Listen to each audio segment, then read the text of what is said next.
అది పండుగ రోజు కామారెడ్డి జిల్లా వెంకటాపూర్ అగ్రహారంలో విషాదం చోటు చేసుకుంది. బట్టలు ఉతకడానికి వెళ్లి ప్రమాదవశాత్తు చెరువులో పడి తల్లి, ఇద్దరు పిల్లలు మృతి చెందారు. పిల్లలు నీటిలో పడిపోవడంతో వారిని రక్షించేందుకు ప్రయత్నించింది తల్లి మౌనిక. అయితే ఈ ప్రయత్నంలో ఆమె కూడా చెరువులో మునిగి చనిపోయింది.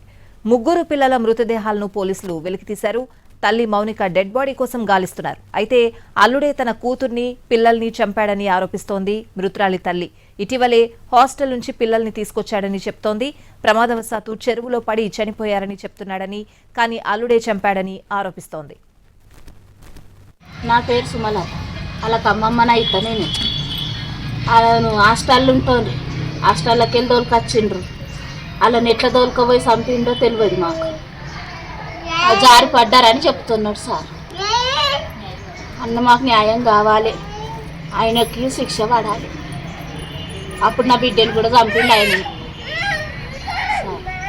నా పిల్లలకు న్యాయం కావాలి.